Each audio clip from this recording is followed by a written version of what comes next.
आज हम जो मन पे बात करने जा रहे हैं, फिर से इसके पहले यही कहूंगी कि अध्यात्म को समझने का प्रयास ना करें। मन पे हम जो बात करेंगे तो मन पे हम अध्यात्म के तौर पे बात कर रहे हैं, और मन पे किस तरीके से हम उसे समझ सकते हैं और समझने के बाद उससे कैसे आगे निकल सकते हैं, उसे अपने हाथ में ले सकते हैं, वो हम समझना चाह रहे हैं अध्यात्म के तौर पे। तो उसे हम ज्यादा से ज्यादा कोशिश करें कि हम अपना बुद्धि का प्रयोग कम से कम करें, क्योंकि जो टॉपिक है मन या माइंड है ना, दोनों ही चीजों को अगर आप बुद्धि से समझेंगे तो आप ये पाएंगे कि इस शरीर में एनाटॉमिकली माइंड की कोई पोजीशन है ही नहीं। जब एनाटॉमिकली माइंड की कोई पोजीशन है ही नहीं, मन जैसा कुछ है ही नहीं, शारीरिक तौर पे किसी सीटी स्कैन एमआरआई में मन कहीं पे भी कोई नहीं दिखा सकता, फिर भी हमारी पूरी जीवन का आधार रहता है ये स्टेटमेंट कि हमारा मन नहीं लग रहा है। तो जब हम वो जो हमने देखा नहीं है उस मन पे हम इतनी बात कर सकते हैं और जीवन भर हर दिन इतनी बार ये स्टेटमेंट दे सकते हैं कि हमारा मन नहीं लग रहा। मन को भी हमने नहीं देखा है और आत्मा को भी हमने महसूस नहीं किया है, दोनों हमारे लिए सेम ही है। तो फिर मन पे हम इतनी कॉमनली बिना देखे बिना जाने उस मन पे पूरी जिंदगी निकाल देते। फिर जिसकी हम बात कर रहे हैं अध्यात्म में, जिस आत्मा का हम अध्ययन कर रहे हैं, उसमें और मन में कोई खास फर्क नहीं है, क्योंकि देखा हमने दोनों को नहीं है। शरीर में कहाँ पे इनकी लोकेशन है वो एनाटॉमिकली कहीं नहीं है। बुद्धि के स्तर पे आप जान ही नहीं सकते ना आत्मा को ना मन को, है ना। देखिए, मुझे कहानियां बहुत अच्छी लगती हैं। अब ये कहानी भी कहानी के तौर पे लीजिए इसे, क्योंकि मैंने ज्यादा पढ़ा नहीं है तो मुझे पता नहीं है कि ये कहानी वास्तविकता है, हुई है, या मात्र कहानी है। पर जब कहानी हम सुनते हैं तो हम अच्छे से बेहतर तरीके से हर चीज को समझ पाते हैं। तो हम मन की जो शुरुआत करेंगे, जो भी बोला जाएगा इस आवाज से, सबसे पहले हम कहानी से शुरुआत करते हैं। आदि योगी हमें पता है भोलेनाथ। तो जब ब्रह्मा जी ने, ये कहानी है हाँ, जब ब्रह्मा जी ने सृष्टि की पूर्ण रचना कर दी, सृष्टि की पूर्ण रचना कर दी जब ब्रह्मा जी ने, तब भोलेनाथ ने कहा कि मैं इसका आकलन करूंगा कि ये रचना कैसी हुई है। तो जब वो आकलन करने लगे तो उन्हें पर्टिकुलरली मनुष्यों में एक चीज मिली जो था मन। तो भोलेनाथ ने ब्रह्मा जी से पूछा कि ये क्या चीज है, ये कैसी चीज है। तो ब्रह्मा जी ने कहा कि ये बहुत ही अनूठी चीज है, जो गिफ्ट भी है, बोन भी है और कर्ज भी है। इसे आप जिस तरीके से इस्तेमाल करें ये उस तरीके से आपके अनुसार चलता है, और अगर आपके कंट्रोल में नहीं है तो ये आपको अपने अनुसार चलाता है। भोलेनाथ बड़े चकित हुए, उन्होंने कहा कि मैं मनुष्य का रूप धारण करके देखना चाहता हूं कि ये मन है क्या आखिर। ने मनुष्य का रूप धारण किया। जब भोलेनाथ ने मनुष्य का रूप धारण किया और उन्होंने मन को जाना, जब उन्होंने मन को जाना तो उन्हें ये समझ में आया कि ये मन जो है, इसे ये मैं सुखी करना चाहूं सुखी कर सकता हूं, दुखी करना चाहूं दुखी कर सकता हूं, इसे मैं जिस रूप में ढालना चाहता हूं उस रूप में मैं इसे ढाल सकता हूं। और अगर किसी चीज में मैं इसे नहीं ढालता तो ये केवल मात्र एक खालीपन है, सिर्फ खालीपन। और जैसे ही मैं इसको अपने अनुकूल किसी भी तरह से ढालना चाहूंगी उस तरह से ढल जाता। भोलेनाथ इतनी जबरदस्त एक्सटेसी से, आनंद से फूटने लगे उस मन को जानने पे कि उन्होंने कहा कि मैं इस मन को अब जान के अपने अनुसार नृत्य करना चाहता हूं जो मैंने कभी नहीं किया। तब भोलेनाथ ने उस एक्सटेसी में, जो आनंद से वो फूट रहे थे, उसमें जब मन को जाना तो उन्होंने नृत्य किया। और वो जो आनंद पूर्वक नृत्य उन्होंने किया, इसीलिए वो नटराज भी कहलाते हैं। तो मन जो है, माइंड जो है, वो बहुत ही बहुत ही बहुत ही अच्छा एक वरदान है हमें। हमेशा ये आवाज कहती थी नो माइंड। नो माइंड मतलब एनो वाला no mind, no mind, no mind हमेशा कहती थी। पर मुझे मनोहर दुबे अंकल से जब मैं मिली, हमने इस नो माइंड पे बहुत बात की। जब नो माइंड पे हमने बात की तो उन्होंने कहा, उन्होंने जब मैं जो बोल रही थी उन्होंने जब जाना तो उन्होंने कहा इससे बेहतर शब्द है KNOW, नो माइंड।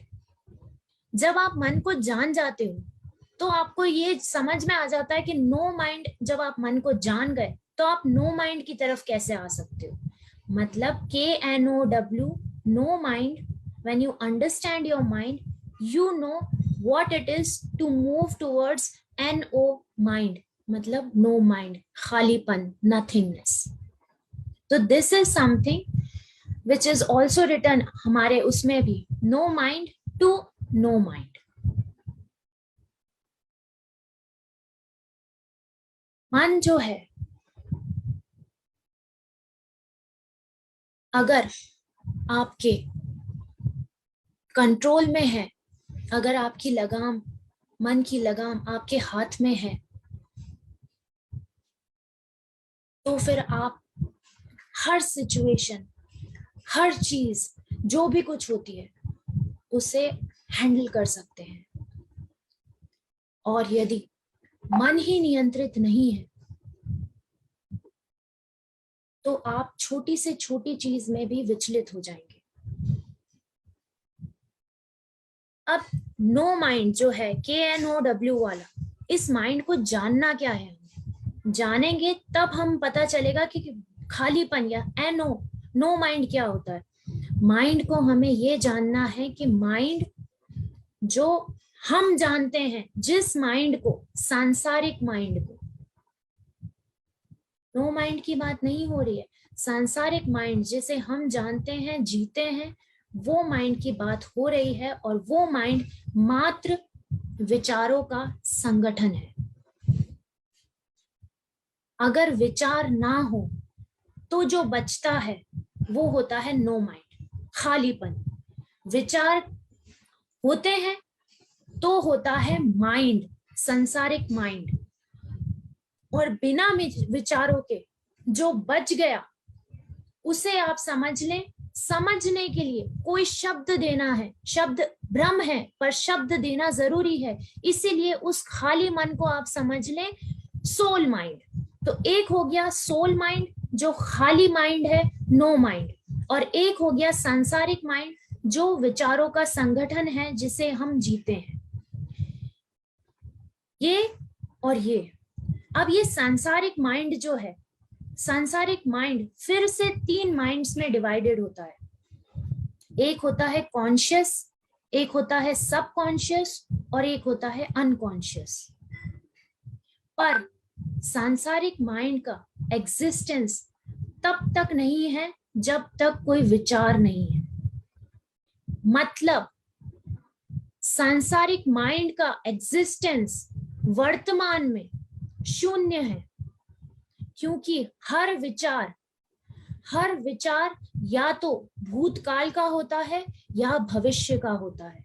वर्तमान में कोई विचार नहीं होता, जो भी आता है इस नो माइंड से, खालीपन से, उस पे तुरंत एक्ट किया जाता है।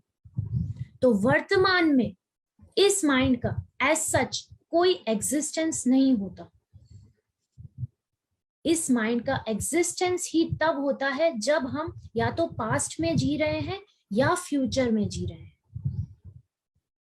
ठीक है, अब कॉन्शियस, सबकॉन्शियस और अनकॉन्शियस माइंड जो है, सांसारिक माइंड के ये जो तीन हिस्से हैं, ऐसे समझिए कि ये कॉन्शियस है, ये अनकॉन्शियस है, ये सबकॉन्शियस है और ये कॉन्शियस है। ये सांसारिक माइंड है आपका, ठीक है, ये आपका सोल माइंड है, और सोल माइंड के नीचे का जो हिस्सा है वो आपकी रियलिटी है।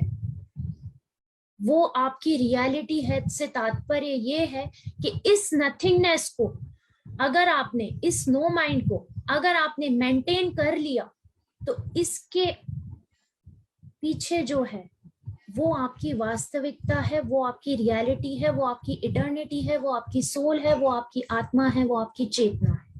वो पर्दा खुल जाता है अगर ये खालीपन थोड़े समय तक मेंटेन रह जाए तो।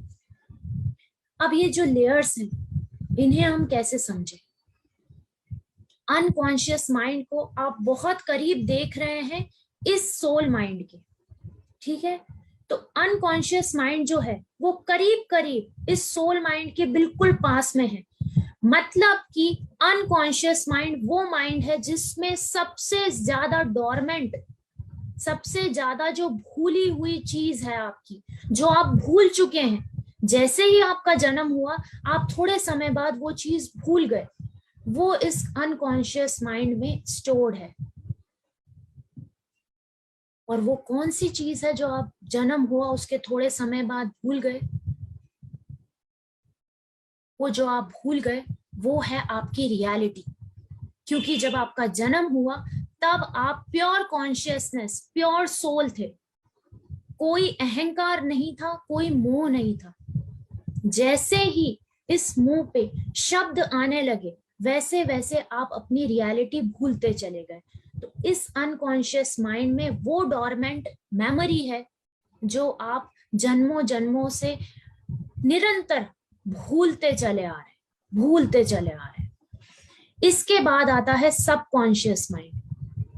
इस सबकॉन्शियस माइंड में थोड़ी थोड़ी जागृत जो मेमोरी है वो स्टोर होती है आपके एक्सपीरियंसेस के तौर पे, आपके पास्ट लाइव्स के जो एक्सपीरियंसेस हैं उनके तौर पे, आपके संस्कारों के तौर पे, आपके पूर्व जन्म के जो संस्कार हैं उनके तौर पे। और इसके बाद होता है कॉन्शियस माइंड। तो सबकॉन्शियस माइंड जो है उसमें जो कुछ भी मेमोरी स्टोर्ड है एक्सपीरियंसेस के तौर पे, उसी के अनुसार ये जो कॉन्शियस माइंड है ये काम करता है। तो आप बेसिकली आप जो कुछ भी करते हैं वो कलर्ड होता है आपके अंदर। जो कुछ भी पहले से जो आपने जाना है, जिया है, वो स्टोर्ड होता है, उसके अनुसार आप एक्ट करते हैं कॉन्शियसली। तो ये होती है हायरार्की। ठीक है, इसे एक एग्जाम्पल से समझने का प्रयत्न करते हैं। ऐसा समझिए कि आपने एक तपेली है, ठीक है, उस तपेली में नीचे गैस चालू है, उस तपेली में आपने पूरा ऊपर तक पानी भरा हुआ है, ठीक है।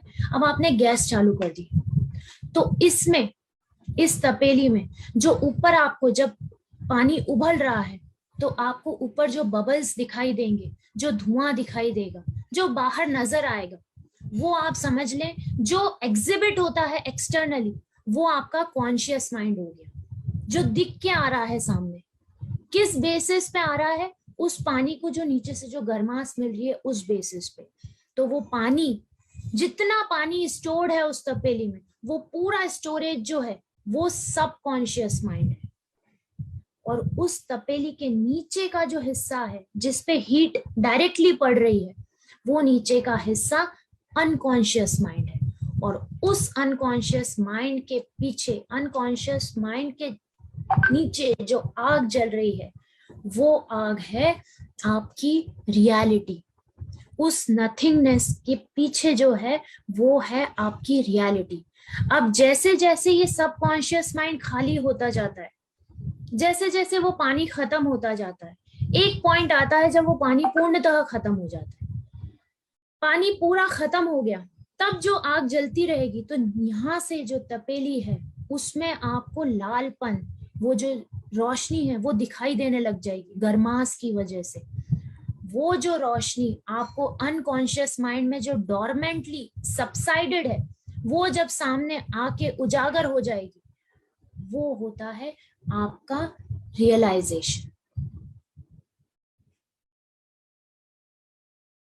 तो बेसिकली आपको जो ट्रांसेंड करना होता है, जो आगे बढ़ना होता है, वो होता है आपके सबकॉन्शियस माइंड को। सबकॉन्शियस माइंड जितना ज्यादा भरा होगा, उतने ज्यादा दूर होते जाएंगे आप अपनी रियलिटी से, आपकी वास्तविकता से। एक और प्रयत्न करते हैं इसे समझने का। ऐसे समझिए कि आप ये जानते हैं बहुत अच्छे से कि आप कहीं पे भी बैठे हैं, कुछ भी कर रहे हैं, आपके मन के हमेशा हिस्से होते हैं।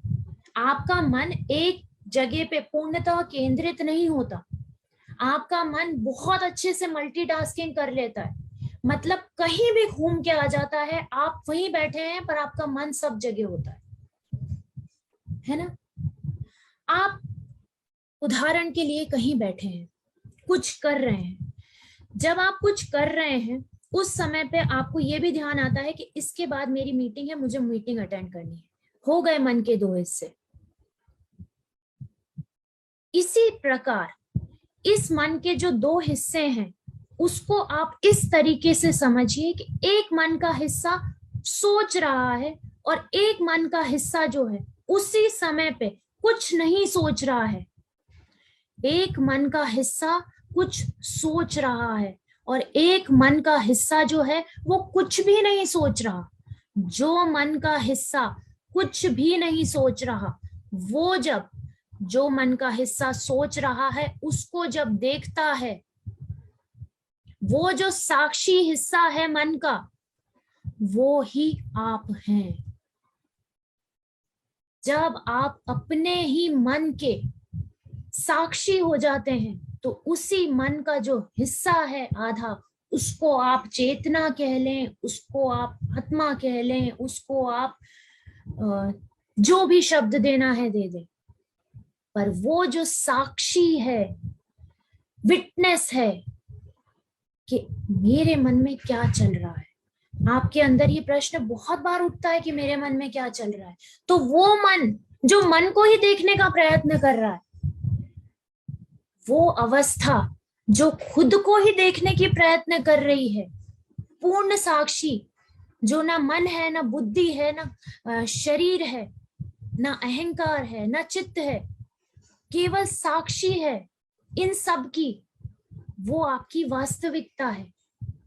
पर अभी फिलहाल हम जो कोशिश कर सकते हैं उसमें हम ये कोशिश जरूर कर सकते हैं कि जब हम कोई भी विचार आए, जब जो विचार आए उसे हम देखने का प्रयत्न करें, उसके साथ बहने की बजाय उसे देखने का प्रयत्न करें, क्योंकि मन तुरंत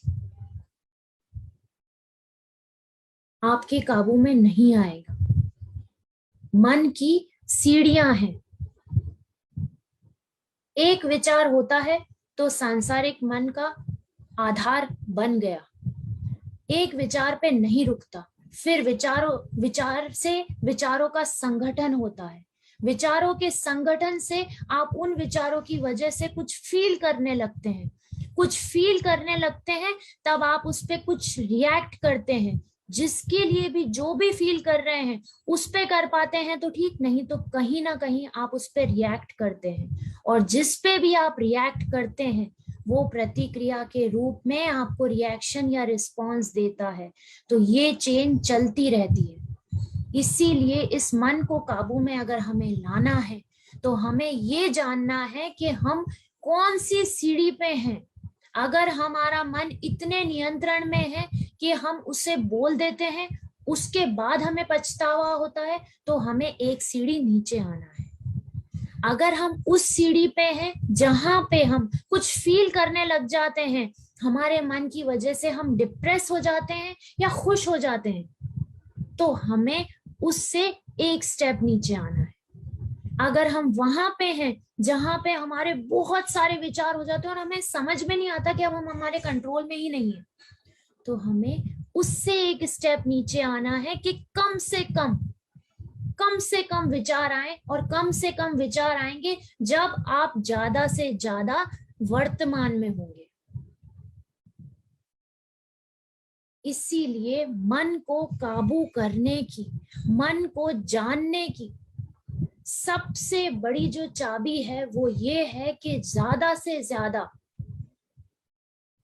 वर्तमान में रहने का प्रयत्न करें।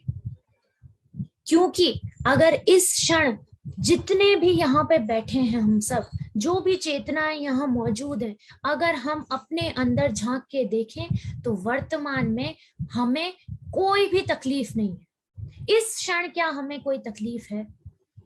इस क्षण का क्या कोई हमें विचार है? जो भी कुछ है वो तो या बीत गया या आने वाला है। ये नहीं कहा जा रहा है कि आने वाला है या जो करना है उसके बारे में ना सोचें। ये बोला जा रहा है कि ज्यादा से ज्यादा वर्तमान में रहने का प्रयत्न करें। जब आप ज्यादा से ज्यादा वर्तमान में रहेंगे, रहने का प्रयत्न करेंगे, तो आप पाएंगे कि आप एफर्टलेसली उस नथिंगनेस में, उस नो माइंड में जाने लगे हैं। क्यों जाने लगे हैं? क्योंकि आपने माइंड को जान लिया। You know your mind to go towards no mind, and knowing mind, the best key towards knowing mind is try to be more and more present in the present moment. इस पल के अलावा आपके पास कुछ भी नहीं है जो आपके हाथ में है। ये पल भी वैसे आपके हाथ में नहीं है, पर इस समय आपको कोई तकलीफ नहीं है। मन को जानने का, मन पे विजय पाने का सबसे आसान तरीका है कि जहां पे हैं वहां पे केवल फिजिकली प्रेजेंट ना रहें, पूर्णतः फिजिकली, मेंटली कंप्लीटली वहीं पे रहें जहां पे हैं।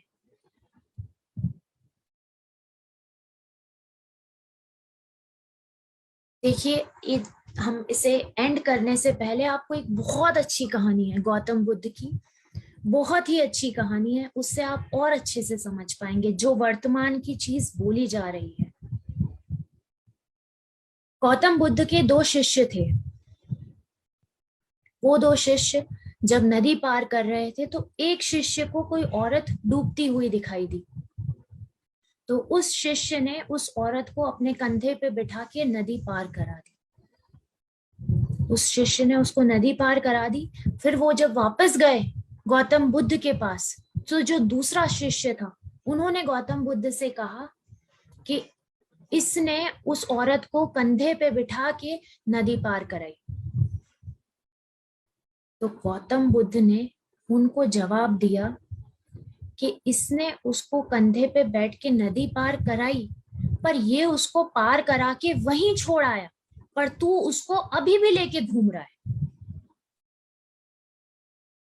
इसने तो उसको पार करा के छोड़ दिया, पर तू अभी भी अपने मन में लेके घूम रहा है, मतलब तू ज्यादा गलत कर रहा है बजाय इसके।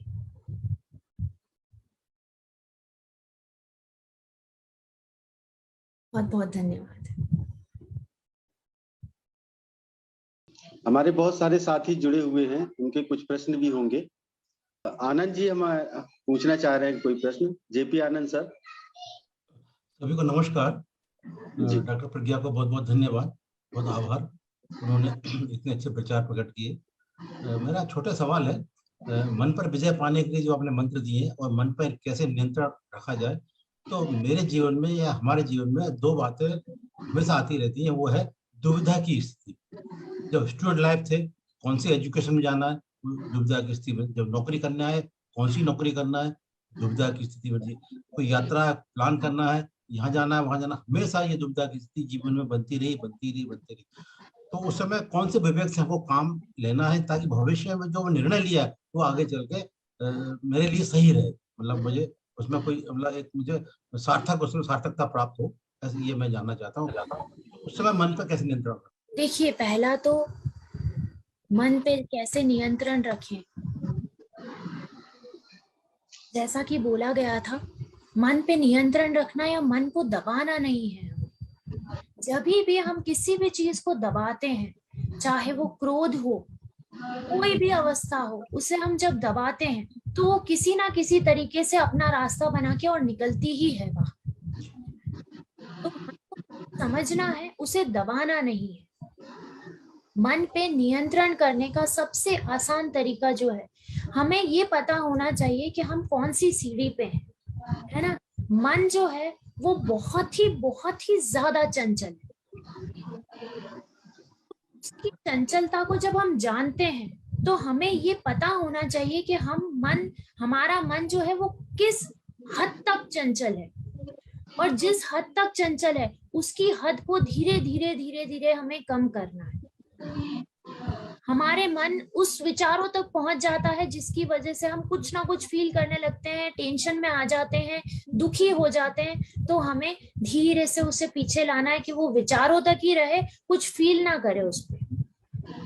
अगर आना है कि विचार, जैसे ही हमें पता चले कि हम उस गाड़ी में बैठ गए हैं जहां पे विचार बहुत ज्यादा हो गए हैं और हमें एकदम से समझ में आता है कि हम विचारों के संगठन में फंसते जा रहे हैं, तो हमें एकदम से ट्राई करना है कि हमें विचारों की गाड़ी से नीचे उतरना है और हमें कम से कम विचारों पे आना है। देखिए, एक बहुत अच्छा उदाहरण है, आपने देखा होगा जब हम रोड क्रॉस करते हैं, है ना, तो जब हम रोड क्रॉस करते हैं उसी तरीके से आप मन को समझिए। रोड क्रॉस करना, मन को जानना है, और उस तरफ नो माइंड है, ये NOW वाला माइंड है, रोड जिसपे ट्रैफिक चलता जा रहा है विचारों के तौर पे। जब आप ट्रैफिक चलता जाता है, जब आप रोड क्रॉस करने लगते हैं, है ना, जब आप रोड क्रॉस करने लगते हैं तो आपने देखा होगा कि आप जैसे ही चलते हैं और आप इधर उधर देख लेते हैं तो गाड़ियां अपने आप रुक जाती है ना। आपको उन्हें रोकना नहीं पड़ता, आपने सिर्फ देखा कि अरे गाड़ियां आ रही है, तो आप वहीं पे अपने आप आपने देखा होगा कि गाड़ियां रुक जाती है। तो आपको एक ये कोशिश करनी है कि जब भी ये विचार रूपी जो गाड़ियां आए उनमें आपको बैठना नहीं है, जैसे ही आए उनके साक्षी होना है। जैसे ही आपने उनको देखा, बिल्कुल चोर और पुलिस के जैसा होता है, जैसे ही आपने उनको देखा अपने आप उनका वजूद खत्म हो जाता है। और तीसरा जो उपाय है वो ये है कि ज्यादा से ज्यादा वर्तमान में रहने का प्रयत्न करें। जब भी आपको ऐसा लगे कि आप भूतकाल में या भविष्य में जा रहे हैं, वापस अपने आप को लेके आए। अभ्यास जो है वो बहुत जरूरी है। अभ्यास मतलब आपको निरंतर करते रहना है, क्योंकि ये जो है ना, ये हैबिट है, आदत है हमारी, है ना। हमारा मन इसमें बहुत कंफर्टेबल है और वो नहीं चाहता कि मुझे कोई जान जाए और मेरा अस्तित्व खत्म हो जाए। तो इसीलिए हमें अगर इस हैबिट को ब्रेक करना है तो छोटी से छोटी हैबिट तोड़ना भी बहुत मुश्किल होता है। तो इसके लिए हमें निरंतर अभ्यास करते रहना पड़ेगा। ये जो 2-3 चीजें हैं ये निरंतर करते रहना पड़ेगी। और आपको एक फाइनल जो रामबाण है, जिससे आप बहुत अच्छे से बिना कुछ किए, ना आपको साक्षी होना है, ना आपको मन को ये जानना है आपको कि इसमें मैं कौन सी सीढ़ी पे हूं, ना आपको वर्तमान में आने का प्रयत्न करना है। जैसे ही आपको लगे कि विचार आ रहे हैं और आपको मन अपने उन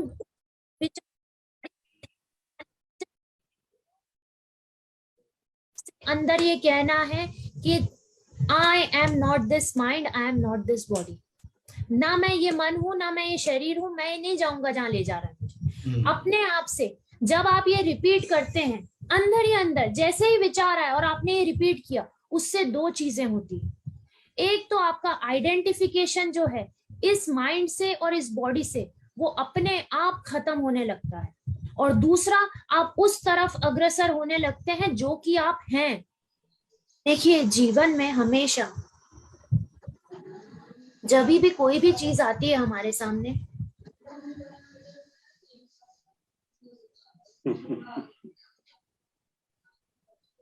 तो हमारे पास दो रास्ते होते हैं। एक होता है कि हम किसी परिस्थिति में कुछ कर सकते हैं, कुछ परिस्थितियां ऐसी होती है जिसमें हम कुछ नहीं कर सकते। जिन परिस्थितियों में हम कुछ कर सकते हैं, ठीक है, हमने अपना पूरा दिमाग लगा लिया उसमें, और हमने अपने हिसाब से एक डिसीजन ले लिया, और हमने वो डिसीजन जो लिया है उस पे अमल कर रहे हैं।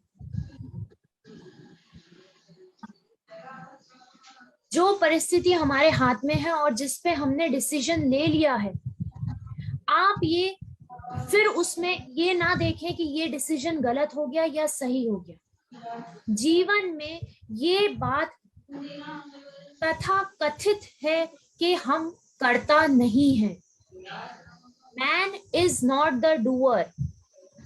जो भी परिस्थिति में आप जो डिसीजन ले रहे हैं, अगर सही हुआ तो अच्छा, अगर गलत हुआ तो बहुत ज्यादा अच्छा, क्योंकि जो भी डिसीजन आपकी लाइफ में गलत होते हैं वो ही कुछ ना कुछ आपको सिखा के जाते हैं, और हम यहाँ सीखने के लिए हैं।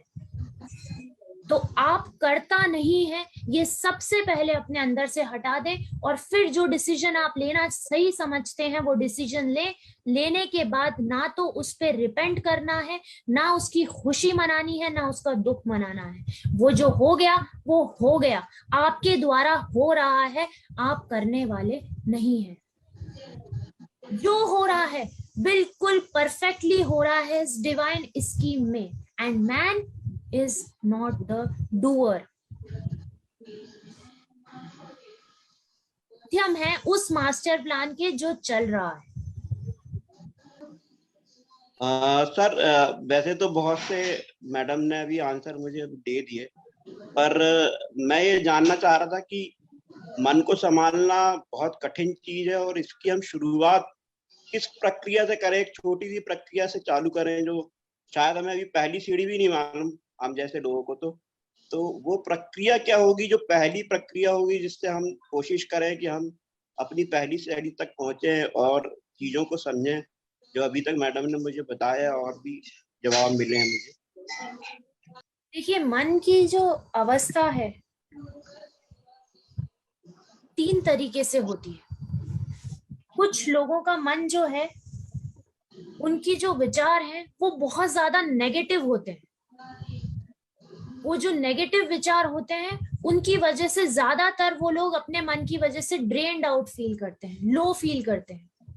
कुछ लोग होते हैं जिनके विचार बहुत ज्यादा होते हैं पर नेगेटिव नहीं होते, और कुछ लोग होते हैं जो अपने कन्वीनियंस से उसको जब चाहे तब अपने नियंत्रण में करके कम से कम विचार रख पाते हैं। तो ये 3 अवस्थाएं होती हैं अलग अलग। डिपेंड करता है कि आपकी चेतना कैसी है और वो किस तरीके से आपकी मन और बुद्धि को चला रहे। चेतना कैसी है से तात्पर्य ये है कि आपके जो सबकॉन्शियस माइंड में जो संस्कार स्टोर्ड हैं पूर्व जन्मों के, वो कैसे हैं और आपको वो किस तरीके से आपके मन को केंद्रित कर रहे हैं और उस तरीके से आप चलते हैं। अब जो वो तरीका बताया गया, सबसे अच्छा तरीका ये है कि आप ज्यादा से ज्यादा वर्तमान में रहने का प्रयत्न करें। ये सभी के लिए, जिनके विचार ज्यादा से ज्यादा नेगेटिव होते हैं, उन नेगेटिव विचारों को कैसे नियंत्रण किया जाए ये जानना बहुत आवश्यक है। नेगेटिव विचारों को नियंत्रित करने की कतई कोशिश ना करें। नियंत्रित तो करना ही नहीं है मन को। जब भी कोई नेगेटिव विचार आए, आपको कोई भी नेगेटिव विचार आए, तुरंत उस नेगेटिव विचार को उसी समय, उसी नेगेटिव को किसी ना किसी पॉजिटिव विचार से रिप्लेस करना है। क्योंकि ये भी सीढ़ी है, आप नेगेटिव विचारों से पॉजिटिव विचारों पे आएंगे, पॉजिटिव विचारों से आप निर्विचार, विचार शून्य होंगे। तो नेगेटिव विचार जैसे ही आपको आता है उसे उसी समय आपको पॉजिटिव में परिवर्तित करना है। पहला तरीका नेगेटिव विचार जिनको आते हैं उनके लिए। और दूसरा जो तरीका है जिनको नेगेटिव विचार आते हैं उनके लिए ये है कि जो भी नेगेटिव विचार आ रहे हैं आपको, जिस भी संदर्भ में आ रहे हैं, उस संदर्भ में वो नेगेटिव चीज आपके साथ हुई तो हुई क्यों, उससे आपको क्या सीख देने का प्रयत्न कर रहा है ये यूनिवर्स, वो जानने का प्रयत्न करें। ये दो तरीके हैं, या तो आप नेगेटिव को पॉजिटिव में कन्वर्ट कर दें, या आप उस नेगेटिव सिचुएशन से आपको सिखाना क्या चाह रहे थे, ये ब्रह्मांड आपको क्या देना चाह रहा था, उस लेसन को ग्रैब करें। वो नेगेटिव थॉट्स अपने आप पूरी तरीके से डिसॉल्व हो जाएगी। जैसे ही आपने उसकी सीख ले ली, मतलब आपने उसका कस निकाल लिया, तो उनका अपने आप अस्तित्व खत्म हो जाएगा। और या आपने उनको पॉजिटिव में कन्वर्ट कर दिया तो भी उनका अस्तित्व खत्म हो जाएगा। ये उनके लिए है जिनको नेगेटिव थॉट्स ज्यादा आते हैं, उसकी वजह से जिनका मन बहुत ज्यादा लो रहता है, लो फील करते हैं जो भी लोग, उनके लिए है ये। एक्चुअल में आपने जो प्रश्न पूछा उसका जवाब तो शुरू में ही जो दे दिया था, पर उस प्रश्न से ये हुआ कि एक जो विचारों की जो श्रृंखला होती है नेगेटिव पॉजिटिव, उस बारे में जो बात करना रह गई थी इस आवाज से, वो हो पाई। Hello ma'am, good evening.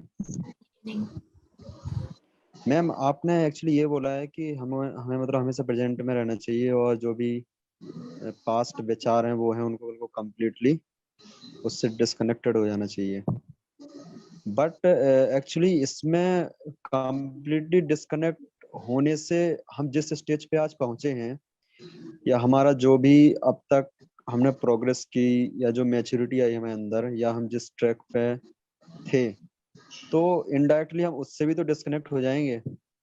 तो फिर मतलब फिर लाइफ में जो कुछ करना चाहते हैं या फिर जो एक एम बना रखा है, तो उससे भी इनडायरेक्टली डिस्कनेक्ट हो जाएंगे, या फिर वो कोई उसका मतलब नहीं रह जाएगा एम का, या एमलेस टाइप। तो उस चीज को कैसे इस चीज से रिलेट कर सकते हैं? क्योंकि ऑब्वियसली जब तक हम हमारी जो प्रीवियस प्लान थे, जो हमारा प्रीवियस मेमोरी थी, हमें ऑब्वियसली उसको अपने माइंड में रखना चाहिए वो, और उसी अकॉर्डिंग प्रेजेंट में काम करना चाहिए, और एक फ्यूचर की होप रखना चाहिए कि इस हिसाब से फ्यूचर होगा, तभी तो हम अपने एम और उसकी तरफ काम कर सकते हैं। और वो है, अगर हम अपने पास्ट या हमारे जो विचार थे उनसे कंप्लीटली डिस्कनेक्ट हो गए, तो हम प्रेजेंट में वर्क किस अकॉर्डिंग करेंगे? देखिए बहुत अच्छा प्रश्न है राहुल जी, क्योंकि इससे बहुत बड़ा कंफ्यूजन जो है, वो बहुत सारी जो चेतनाएं हैं यहाँ पे उनको भी ये कंफ्यूजन होगा जो आपको है।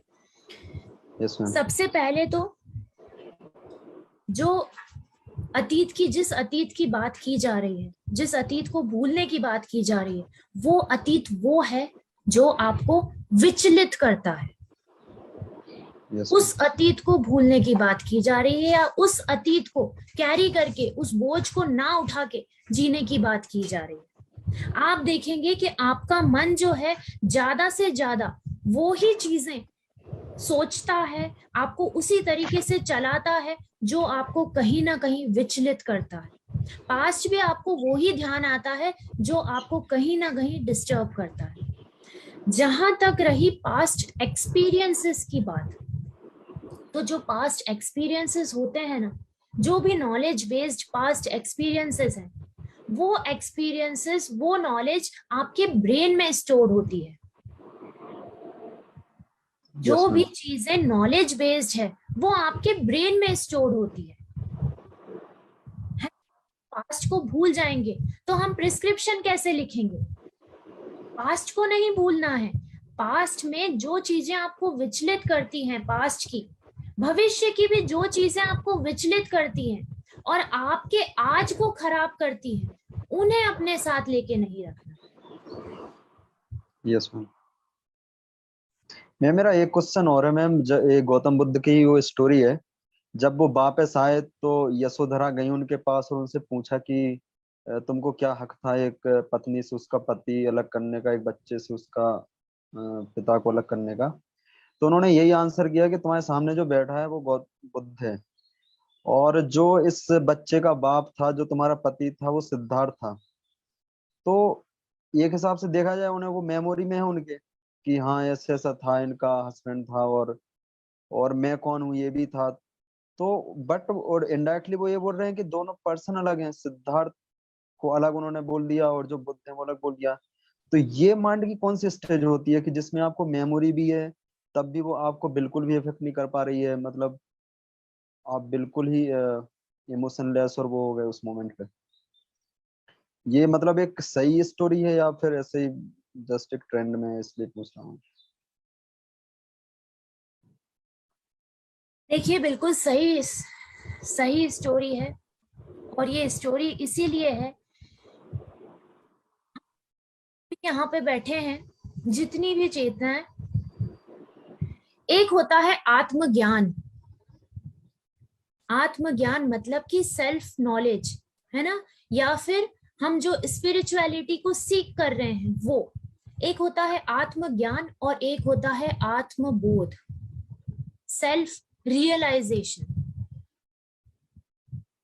रियलाइजेशन जब आपको होता है, जिसको भी जब भी होता है, तो it is exactly similar to a near death experience. Near death experience से तात्पर्य यह है कि आपके पूरे मायने बदल जाते हैं। जो आप थे, आप अब आपको बॉडी माइंड से आइडेंटिफाई करते हैं, आपके नाम से आइडेंटिफाई करते हैं। नाम मतलब अहंकार। तो आपके जो भी आइडेंटिफिकेशंस है pertaining to this body mind, वो खत्म हो जाते हैं। जब वो खत्म हो गए तो आप उसी बॉडी माइंड के साक्षी हो जाते हैं, पूर्ण साक्षी हो जाते हैं। आत्मबोध के बाद विटनेस हो जाते हैं उसी बॉडी माइंड के जो आप थे। गौतम बुद्ध जो हैं वो सिद्धार्थ को ही नहीं, सिद्धार्थ से पहले जितने भी उनके जन्म हैं वो सब जानते हैं। तो जो बोल रहा होता है वो आत्मबोध के बाद जो भाषा का प्रयोग करेगा वो ऐसी होती है कि प्रज्ञा ने कॉलेज में ऐसा किया था। प्रज्ञा ने किया था, मैंने नहीं किया था, क्योंकि जो प्रज्ञा थी वो अब मर चुकी है। उसके साथ आइडेंटिफिकेशन ही खत्म हो गया। वो ना मन रही, ना बुद्धि रही, ना चित्त रही, ना अहंकार रही, और वो जो है, वो जो कुछ भी है सृष्टि, वो सब भी वो ही है। जब उसका अलग से कोई आइडेंटिफिकेशन रहा ही नहीं, वो केवल एक लाइफ है, वो केवल एक जीवन है, तो वो अपने आप को क्या परिभाषित करेगी जब वो कुछ है ही नहीं। इसीलिए गौतम बुद्ध ने ये उत्तर दिया कि वो सिद्धार्थ था। अगर वो ये भी कहते कि वो गौतम बुद्ध इसका पिता था और ये गौतम बुद्ध है केवल, जो कि एक लाइफ है, तो वो भी अपने आप में सही होता। मैडम, जैसा आपने कहा कि ज्यादा से ज्यादा वर्तमान में रहें, तो ये कैसे संभव है? क्योंकि कुछ ना कुछ विचार तो चलते ही रहते हैं, और मेरे साथ तो बहुत अभी ऐसा है कि पास्ट की जो भी चीजें हुई हैं तो बस उसी को एनालाइज करते रहते हैं। ऐसा हुआ तो क्यों हुआ, यदि गलत हो गया तो ये गलत क्यों हो गया, अब आगे ध्यान रखना है या भविष्य के लिए क्या करना है। यानी पूरे समय चलती रहती पैरेलल थिंकिंग। कुछ भी काम कर रहे हैं, यहाँ तक कि यदि प्रेयर कर रहे, भगवान का भजन कर रहे, पाठ कर रहे, तो एक पैरेलल थिंकिंग उससे जुड़ी चलती ही रहती है पूरे समय। विचार शून्य होने की बहुत कोशिश करते हैं या नहीं आए विचार, तो ऐसा लगता है कि ब्रीदिंग ही रोक रहे हैं। और अभी तो बहुत द्वंद हो रहा था, तो बीच में मैंने आपसे संपर्क करने की कोशिश की, व्हाट्सएप पे भी और फोन पे भी, लेकिन हो नहीं पाया। और इस पैरेलल थिंकिंग के कारण मेरे रिश्ते भी बहुत डिस्टर्ब हो रहे हैं घर में। यानी बच्चे भी अब नहीं सुनना चाह रहे कि नहीं, हमें अब नहीं चाहिए आपके अनुभव, नहीं चाहिए आपकी सलाह। हम बोलते हैं कि नहीं भाई, हमारे अनुभव आपके समय को बचाएंगे, जरूरी नहीं कि आप हर चीज अनुभव करके ही लो। तो समझ नहीं आ रहा है कि क्या करें, कैसे रहें ज्यादा से ज्यादा वर्तमान में, और लोगों को भी उनके वर्तमान में रहने दें।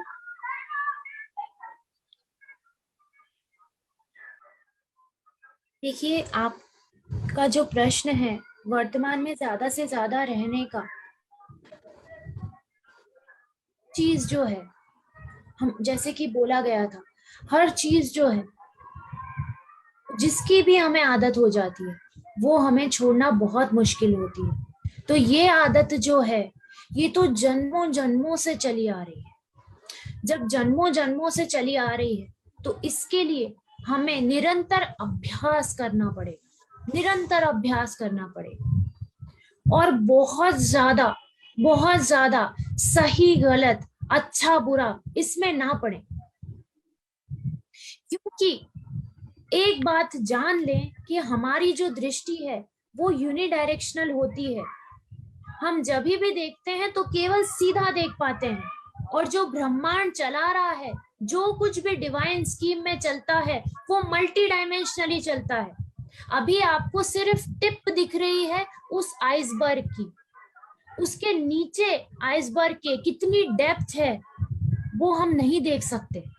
इसीलिए किसी भी चीज का, किसी भी परिस्थिति का ये आकलन ना करें कि ये सही हो गया, गलत हो गया। जो कुछ भी, जैसा भी, जो भी कुछ हो रहा है वो परफेक्ट हो रहा है। इस समर्पण के साथ जिए, हर चीज को अपने हिसाब से करने का, अपने हिसाब से हो ऐसा सोच के ना करें, ना सोच के करें, और अगर ना हो आपके हिसाब से तो उससे विचलित भी ना हो।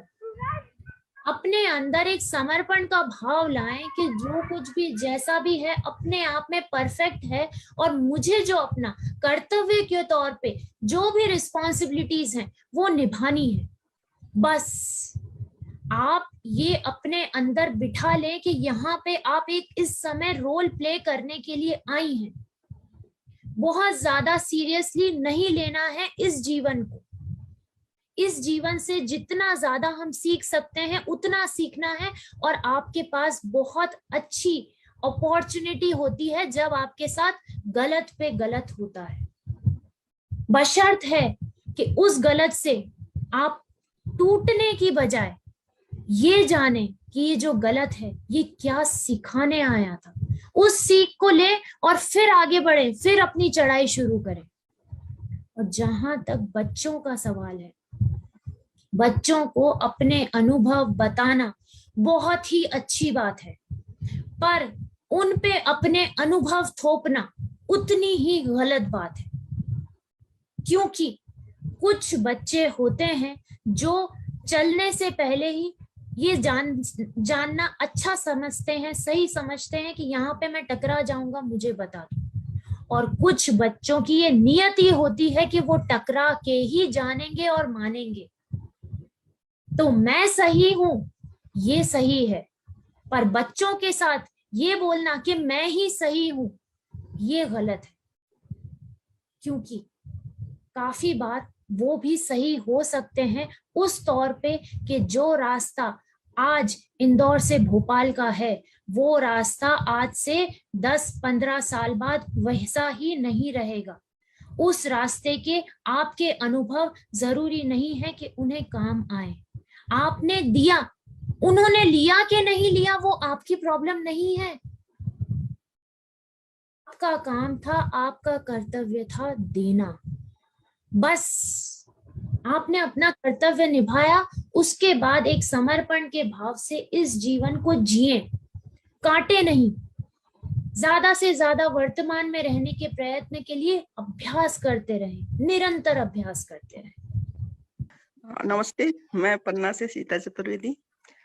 मैम, मेरा ये प्रश्न है कि जैसे अभी आपने बोला कि हमारी जो नेगेटिव थॉट होते हैं, नेगेटिव विचारधारा होती है, वो हमारे माइंड में सेव हो जाती है। तो मैम ऐसा होता है कि जब हम किसी बात को ध्यान से जो है सुनते हैं तो वो हमें भूलता नहीं है, और जिस पे हम ध्यान नहीं देते हैं वो हमारे जो है दिमाग में या मन में नहीं रह जाता। जैसे किसी ने हमारे साथ अच्छा किया तो वो हमारे दिमाग में नहीं है, लेकिन जो नेगेटिविटी आई, किसी ने हमारे साथ बुरा व्यवहार किया या कुछ बुरा बोला, वो शेप हो जाता है और 20-20 साल पुराना वो स्टॉक रहता है अपने पास। अब जब मैम हमें अच्छी चीज याद ही नहीं है तो उसको हम परिवर्तित कैसे करें, नेगेटिव से हटा के पॉजिटिव में कैसे लाएं, और नेगेटिव जो विचारधारा शेप हो गई है उसको कैसे निकाला जाए? मैम आपके विचार चाहती हूँ।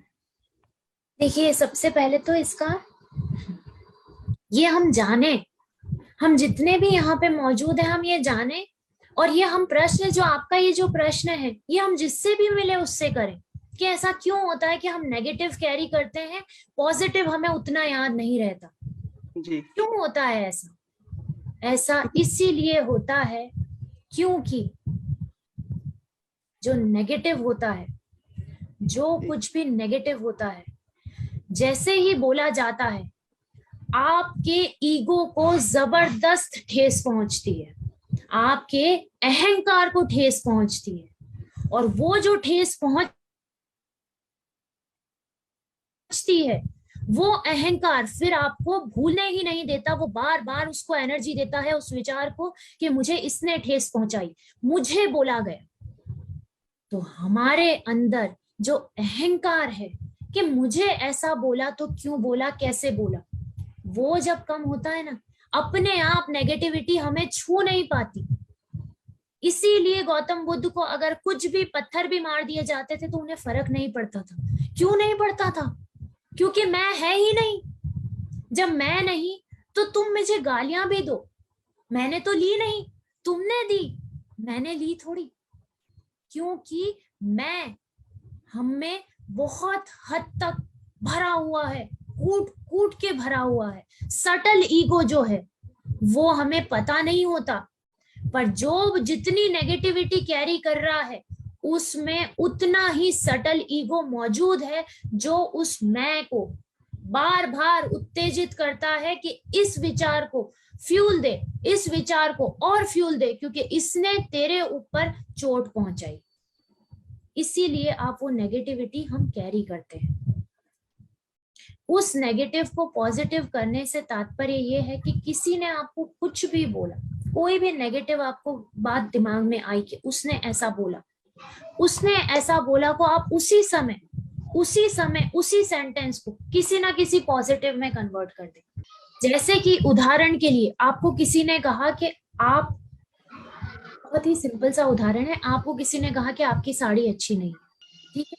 अगर ये भी किसी ने आपको कहा है तो आप इसे किसी ना किसी तरीके से, या तो फनी वे में या किसी अच्छे वे में, उसे पॉजिटिव में कन्वर्ट कर दें, पहला। और या ज्यादा से ज्यादा कोशिश करें कि मुझे बोला है तो उस मैं को कम से कम चोट पहुंचे, अहंकार अपना कम करने की कोशिश करें।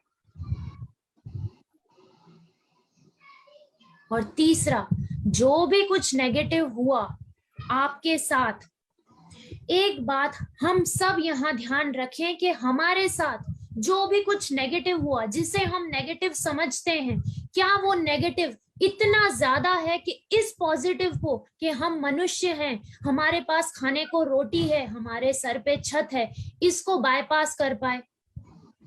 तो वो नेगेटिव तो एक सुई के तिनके के बराबर नहीं है जो समुद्र हमको मिला है। जो है, जितना भी मिला है, उन ब्लेसिंग्स को अगर हम रोज रात को लिखें बैठ के तो हमारी पूरी जिंदगी खत्म हो जाए, पर वो ब्लेसिंग्स लिखने की लिस्ट जो है वो खत्म नहीं होगी। पर हम वो ही देखते हैं जो नहीं है।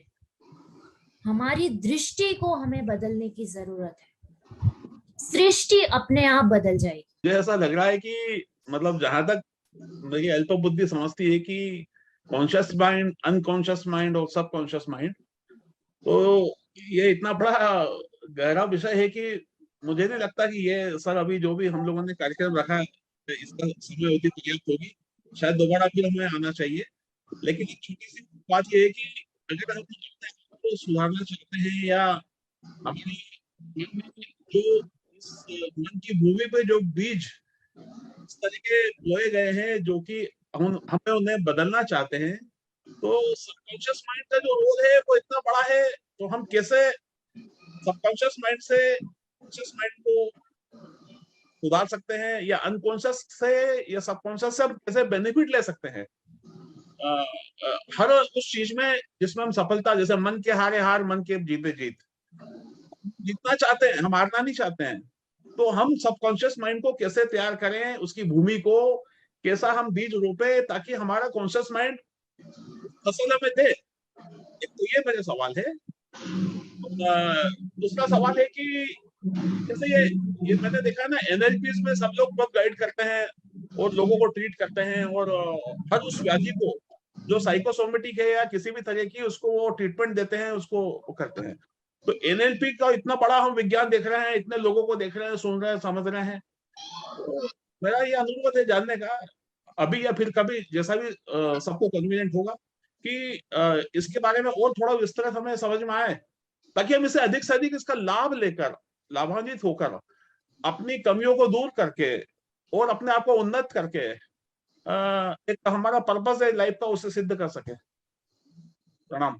देखिए, सबकॉन्शियस माइंड को आपको पहले जो बोला गया था वही चीज है कि किसी माइंड को आपको पहली बात तो कंट्रोल नहीं करना। अब सबकॉन्शियस माइंड जो है आपका, वो ऑलरेडी भरा हुआ है ना, भरा हुआ है संस्कारों से। जो आपका चित्त है, चित्त मतलब जो संस्कार जिसमें स्टोर होते हैं, जो आपका चित्त है वो ही सबकॉन्शियस माइंड है। उसी के बेसिस पे आप एक्ट करते हैं, और उस सबकॉन्शियस में अब इस जन्म के भी बहुत सारे एक्सपीरियंसेस जुड़ गए हैं। तो सबकॉन्शियस माइंड से आपको जीतना नहीं है, ना आपको उसे हराना है, ना आपको उस पर नियंत्रण पाना है। आपको अपने कॉन्शियस माइंड को, ये इजीएस्ट टेक्निक है, फिर से कही जा रही है कि आपको अपने सबकॉन्शियस माइंड को बिल्कुल अजप जप के जैसे ये अपने आप से बार बार विचार लाना है कॉन्शियस माइंड में, ताकि आपका सबकॉन्शियस केवल उसी माइंड विचार से कलर्ड हो जाए। और वो विचार ये है कि मैं ना ये मन हूं, ना मैं ये बुद्धि हूं, ना मैं ये शरीर हूं। तो जो विचार आ रहे हैं, जिसको आ रहे हैं, वो मैं नहीं हूं। जब आप ये भर लेंगे अपने अंदर, दिन भर जब भी विचार आए, आप ये अपने आप से बोलेंगे कि जिसको विचार आ रहे हैं वो मैं नहीं हूं। ये स्टेटमेंट को अपना तकिया कलाम बना ले कि जिसको विचार आ रहे हैं वो मैं नहीं हूं। तो आपका सबकॉन्शियस पूरी तरीके से इस पर्टिकुलर जो स्टेटमेंट है, इससे इस तरीके से भर जाएगा कि जब आपको कॉन्शियस माइंड से सबकॉन्शियस माइंड कोई भी विचार देगा, तो आपके सबकॉन्शियस से साथ साथ में ये भी आएगा कि जिसको विचार आ रहे हैं वो मैं नहीं। चीज को खाली भी नहीं कर रहे हैं, उस चीज को नियंत्रित भी नहीं कर रहे हैं, उस चीज पे विजय भी नहीं पा रहे हैं। आप जो है उसके साथ साथ एक ऐसी चीज को डाल रहे हैं, और इस हद तक डाल रहे हैं उस कंटेनर में कि पूर्णतः बाकी चीजों का जो कलर है वो फीका हो जाए। और ये जो मंकी माइंड है, ये क्या करे? देखिए, जो मंकी माइंड है, वो मंकी माइंड तो पहली बात तो ये वेस्टर्न साइकोलॉजी ने बोला है मंकी माइंड। अब ये जो मंकी माइंड है, ये ही हमारा सांसारिक माइंड है ना। ये एक चीज पे टिकता ही नहीं है, तो इसको एक चीज पे टिकाना, एकाग्र करना, उसका सबसे बेहतर जो उपाय है वो ये है कि ज्यादा से ज्यादा वर्तमान में रहना। अब वर्तमान में रहते हुए अगर किसी समय पे आप कंप्यूटर चला रहे हैं और उस समय आपका मंकी माइंड आपको कुछ और करने को बोल रहा है, मतलब अगर वो कुछ और करने को बोल रहा है, तो आपको तुरंत जब आप ये बोलेंगे अपने आप से कि ये जिसको विचार ये दे रहा है मंकी माइंड या जो भी माइंड, वो मैं नहीं हूं, मैं कुछ और हूं, तो वो मंकी माइंड का एग्जिस्टेंस ही अपने आप धीरे धीरे खत्म हो जाएगा। ये ध्यान रखिए, अपने अंदर हम जो बोलते हैं वो ही हमारी रियलिटी हो जाता है। इसीलिए स्वामी विवेकानंद ने कहा था, an idea that occupies your mind becomes your reality. Any idea that occupies your mind becomes your reality. Let that idea be, I am not the one who is getting this thought. मैं जिसको विचार आ रहे हैं वो नहीं हूं. बहुत अच्छा, थैंक यू.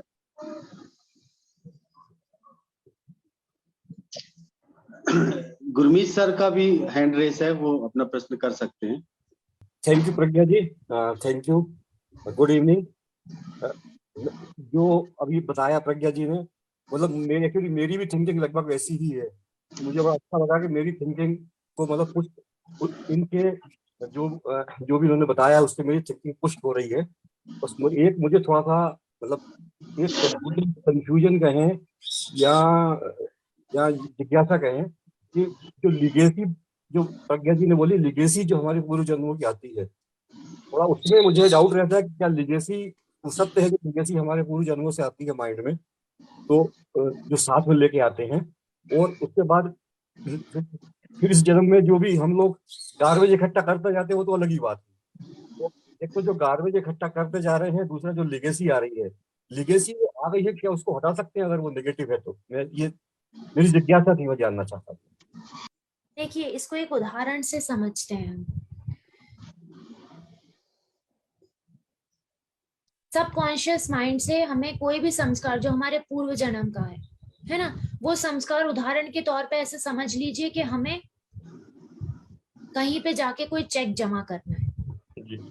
ठीक है, हमें कहीं पे जाके कोई चेक जमा करना है. सिर्फ ये आया हमारे सबकॉन्शियस माइंड से, जो पूर्व जन्म से हमारे अंदर में होगा. वो संस्कार आया, मतलब एक डिजायर के रूप में हमें आया कि हमें ये चेक इस बैंक में जमा कर देना चाहिए. जो भी संस्कार होता है वो कोई ना कोई डिजायर लेके आता है. किसी ना किसी डिजायर के रूप में कोई ना कोई संस्कार हमेशा उत्पन्न होता है. अब आया क्या कि हमें बैंक में जाके ये चेक जमा करना है, हमें अपने पैसे इसमें डिपॉजिट करने हैं. अब हम बैंक जा रहे हैं. बैंक जाते जाते हमने सिर्फ बैंक जाके अगर वो चेक जमा कर दिया तो दैट जो डिजायर आया वो नील एंड वॉइड हो गया.